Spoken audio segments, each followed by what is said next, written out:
In the early years of World War II, German fighter pilots believed they had already seen the worst that Allied aircraft could offer. Fast British fighters, clumsy bombers, and outdated machines filled the skies of Europe. But in 1942, something new appeared over the clouds of occupied France. At first glance, it looked strange. It was large, bulky, and slower than most fighter aircraft. German pilots laughed when they first saw it. Some even gave it mocking nicknames, calling it a flying barn, or an easy target. After all, how could something that big possibly survive in the deadly skies over Europe? But what those pilots did not know was that this aircraft had been designed with one terrifying purpose in mind. It was built to survive. Its name was the B-17 Flying Fortress. And very soon, German fighter pilots would learn that attacking it was far more dangerous than they ever imagined. Because the B-17 was not just another bomber. It was a flying gun platform.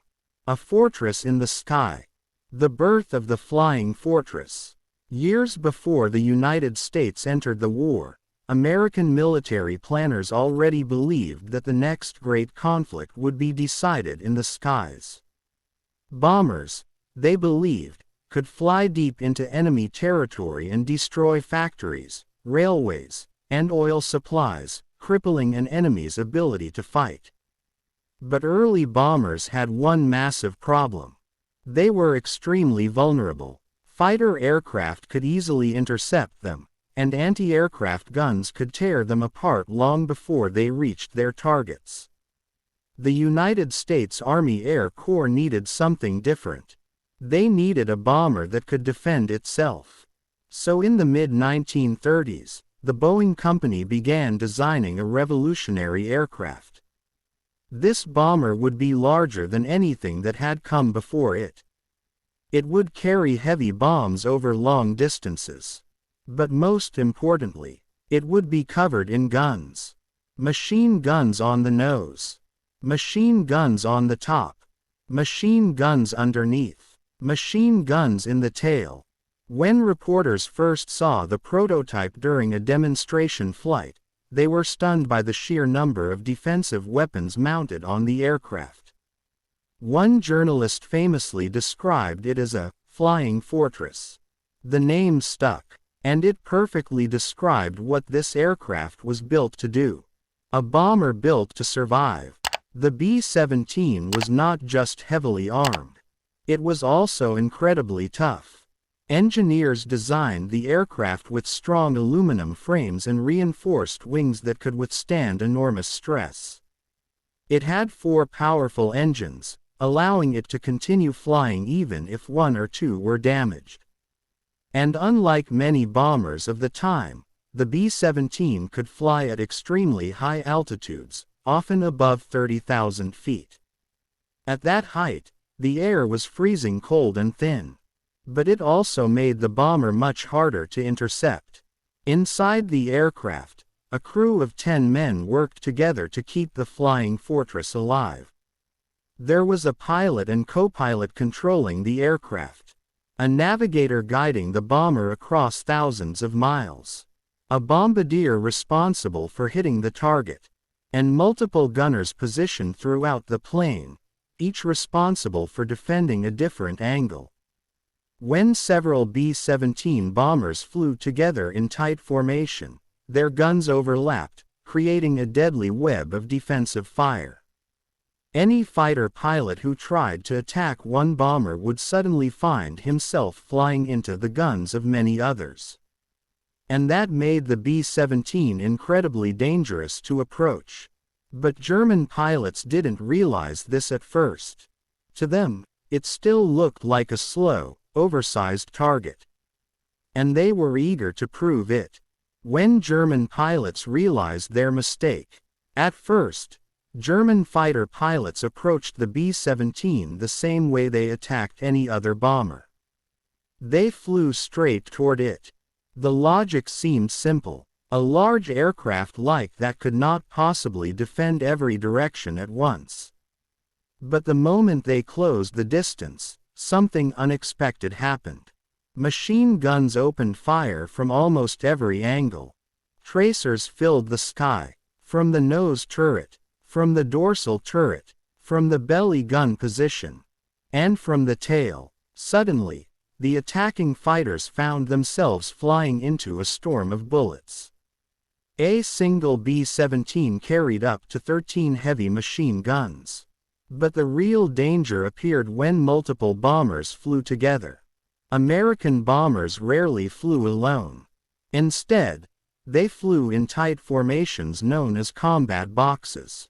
From a distance, these formations looked almost beautiful, dozens of large silver aircraft flying together across the sky.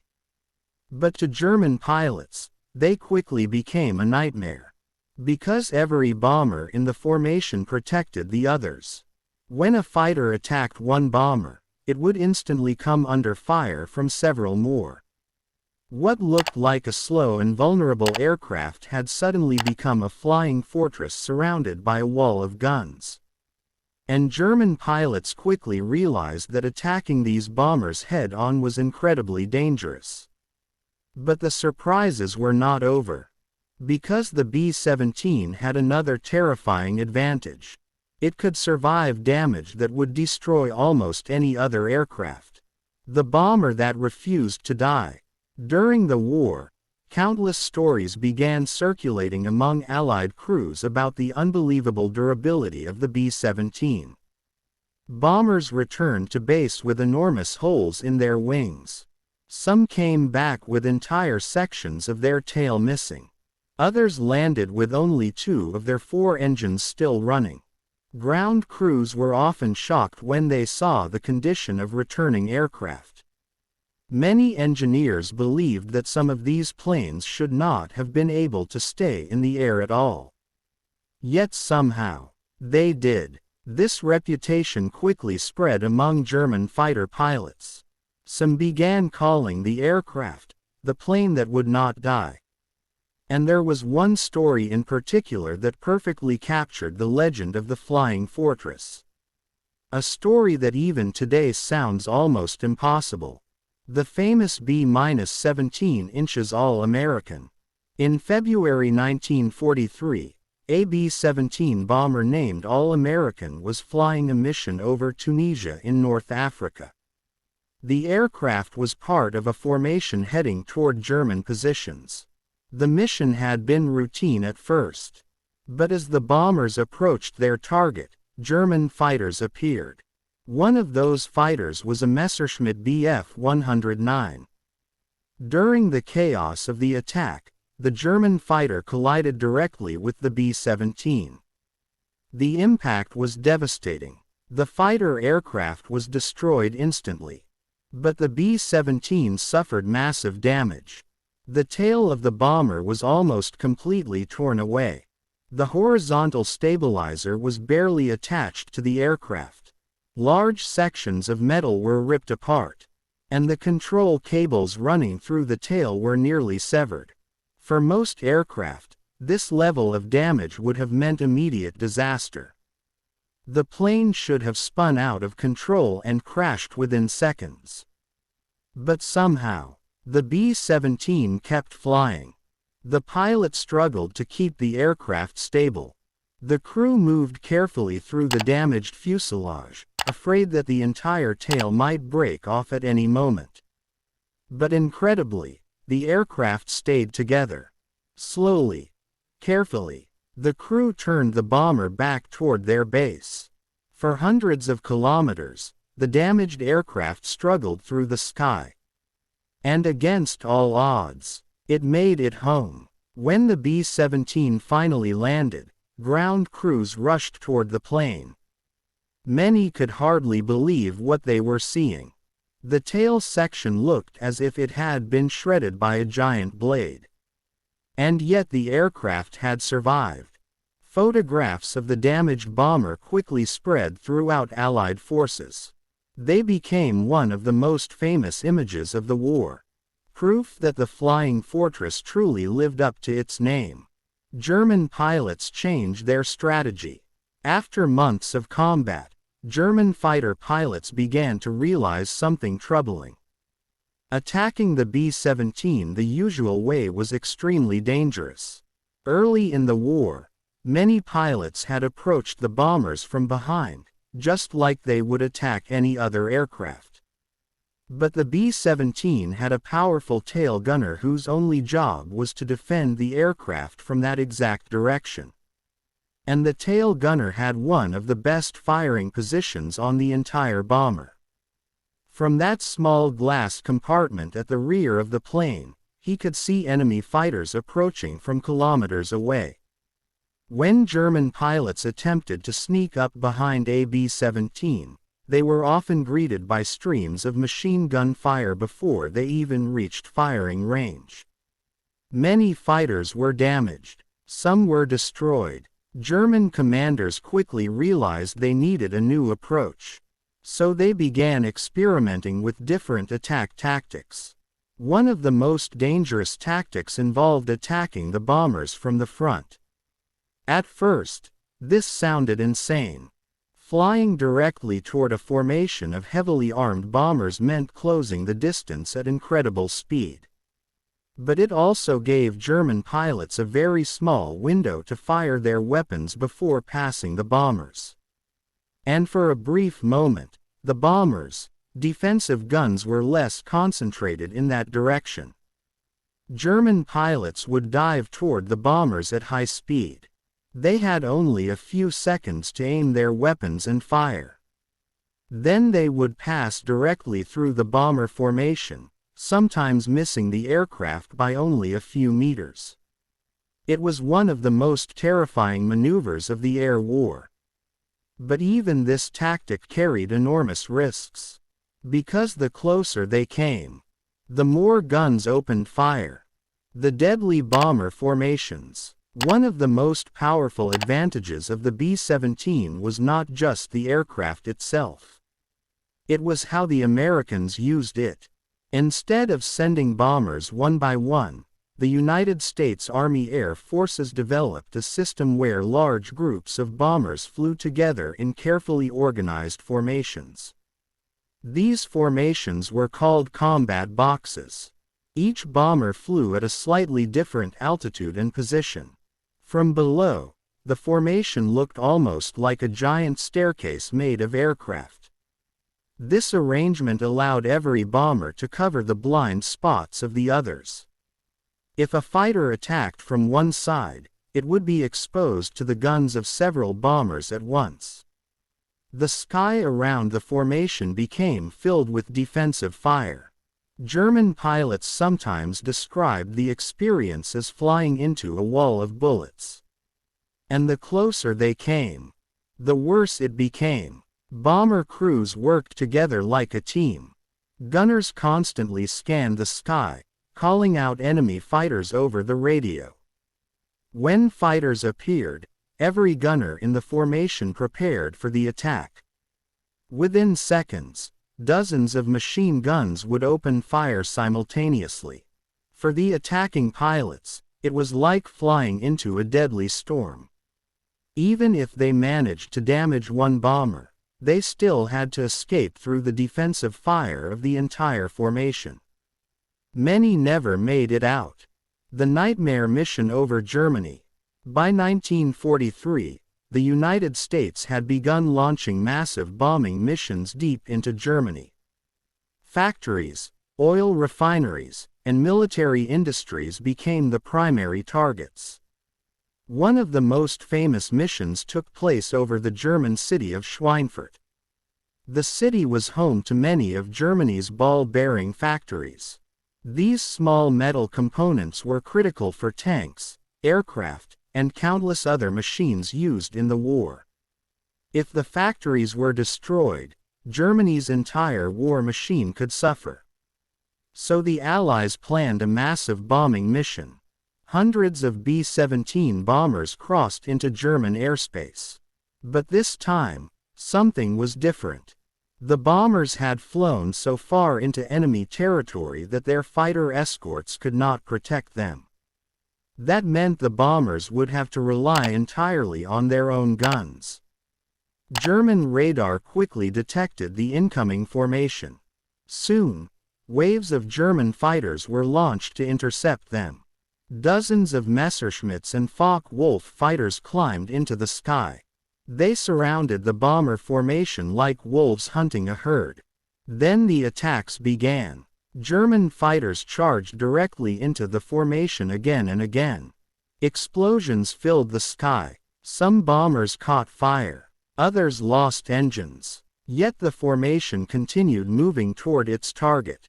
Bomber crews knew they had only one chance. They had to stay together.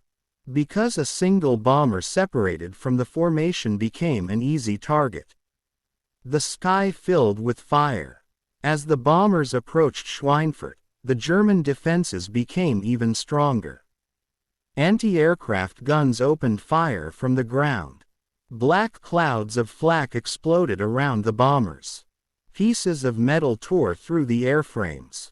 Engines were hit. Fuel tanks were damaged. Inside the bombers, crews could hear the terrifying sound of shrapnel striking the metal skin of the aircraft. But they kept flying. Bombardiers prepared their sights. Pilots struggled to keep their damaged aircraft steady. Then finally, the order came. Bombs away. Hundreds of bombs fell toward the factories below. Moments later, massive explosions shook the ground. The mission had succeeded, but the journey home would be even more dangerous. Because German fighters were still waiting. The cost of flying into Germany. Although the B-17 had earned a reputation as one of the toughest aircraft of the war, missions deep into Germany were still incredibly dangerous. Bomber crews knew this better than anyone. Each time they climbed into their aircraft, they understood that the odds were not in their favor. Statistics from the war showed just how deadly these missions were. A bomber crew was expected to complete 25 combat missions before they could return home. But many crews never made it that far. The skies over Germany were filled with anti-aircraft guns, fighter interceptors, and deadly flak batteries. And even a strong aircraft like the B-17 could only survive so much damage.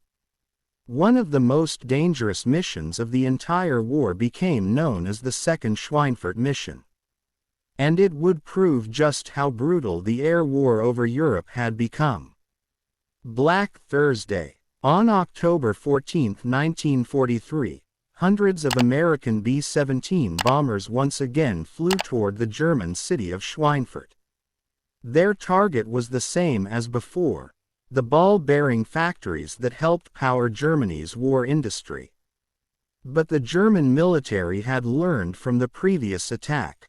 This time, they were ready. As the bombers approached German airspace, radar stations detected them immediately. Within minutes, fighter bases across Germany began launching interceptors. Messerschmitt Bf-109s, Focke-Wulf 190s, dozens, then hundreds of German fighters climbed into the sky. Soon they were everywhere. The bomber crews could see them forming in the distance like dark shapes against the clouds. They knew what was coming. And there was nowhere to run. Waves of attacks. The German fighters did not attack all at once. Instead, they struck in waves. Groups of fighters would dive toward the bomber formations, firing cannons and machine guns. Some aircraft carried heavy 20mm and 30mm cannons, powerful enough to tear through the metal body of a bomber with only a few hits. Other fighters launched rockets directly into the bomber formations. Explosions filled the sky. One bomber after another began falling out of formation. Some aircraft caught fire. Others lost wings or engines. Inside the bombers, crews fought desperately to keep their aircraft in the air. Pilots struggled with damaged controls. Gunners fired their weapons until the barrels overheated. Radio operators shouted warnings as new waves of fighters approached. And through it all, the formation kept flying forward. Bombers falling from the sky. Despite their heavy guns and tight formations, the B-17s were now facing overwhelming numbers of German fighters. One by one, bombers began to fall. Some exploded instantly after being hit. Others slowly drifted downward, trailing smoke. In some cases, crews managed to bail out with parachutes. But not always. The battle lasted for hours. By the time the surviving bombers finally turned back toward England, the losses were devastating. Out of the hundreds of bombers that had started the mission, 60 B-17 aircraft had been destroyed. Dozens more were heavily damaged. Nearly 600 American airmen were killed, wounded, or captured. The day became known among bomber crews as Black Thursday. It was one of the worst losses suffered by the United States Army Air Forces during the entire war. And it proved something important. Even the legendary B-17 could not survive alone over Germany. Something had to change. The arrival of long-range fighter escorts. After the terrible losses over Schweinfurt, Allied commanders realized that bomber formations needed better protection. Until that point, escort fighters like the P-47 Thunderbolt could only accompany the bombers part of the way. Their fuel range simply wasn't long enough to reach deep targets in Germany. That meant bombers were often left alone during the most dangerous part of the mission. But in 1944, a new aircraft changed everything. The P-51 Mustang. The Mustang was fast, agile, and most importantly, it had an extremely long range. With external fuel tanks, it could escort bombers all the way into Germany and back. This completely changed the balance of the air war. Now when German fighters approached the bomber formations, they were not only facing the guns of the B-17. They also had to fight waves of escort fighters. Suddenly, the hunters had become the hunted. German pilots could no longer attack bombers freely. They had to fight their way through Mustang escorts first. And many of them never reached the bombers at all. The reputation of the Flying Fortress. As the war continued, the B-17 became one of the most recognizable aircraft in the world. Thousands of them filled the skies over Europe. Factories in the United States produced the bombers at an incredible pace. By the end of the war, over 12,000 B-17 aircraft had been built. But numbers alone did not make the bomber famous. It was the stories. Stories of bombers returning home with massive damage. Stories of crews surviving missions that seemed impossible. Stories of aircraft that should have fallen from the sky, yet somehow stayed airborne. Even German pilots began to respect the aircraft. Some described it as one of the toughest machines they had ever fought. Others admitted that attacking a formation of B-17s was one of the most dangerous missions a fighter pilot could face. Because no matter how many times they attacked, those bombers kept coming back. Why the B-17 became a legend. By the final years of World War II, the B-17 Flying Fortress had become more than just a bomber. It had become a symbol of endurance. A symbol of industrial power, and a symbol of the thousands of airmen who risked their lives flying deep into enemy territory. Day after day, formation after formation of B-17 bombers crossed the skies of Europe. Their targets were the factories, railways, and oil supplies that kept the German war machine alive. Each mission weakened Germany's ability to fight. Oil refineries were destroyed, aircraft factories were bombed, transportation networks were shattered. Slowly but steadily, the Allied bombing campaign began to cripple Germany's industrial power. But the cost was enormous. Thousands of bombers were lost, and tens of thousands of airmen never returned home. For those who survived, every mission was a battle not just against the enemy, but against fear itself. Because once the bombers crossed the coast of Europe, there was no turning back. A fortress in the sky. What made the B-17 truly remarkable was not just its firepower or its size. It was its ability to keep flying. There are countless photographs from World War II showing B-17 bombers returning to base with unbelievable damage. Some aircraft had entire sections of their fuselage torn apart. Others had large holes in their wings. Some landed with only one or two engines still running. Yet the aircraft somehow remained in the air long enough to bring its crew home. Ground crews often stood in disbelief as these damaged bombers rolled onto the runway. Many engineers later studied these aircraft to understand how they had managed to survive. And time after time, the answer was the same. The B-17 had been built incredibly strong. Its structure allowed it to absorb damage that would have destroyed most other aircraft. That strength saved countless lives during the war. Respect from both sides. Perhaps one of the most remarkable parts of the B-17 story is the respect it earned, even from its enemies. German fighter pilots who survived the war often spoke about the aircraft with a mixture of fear and admiration. They knew how dangerous it was to attack a formation of B-17 bombers.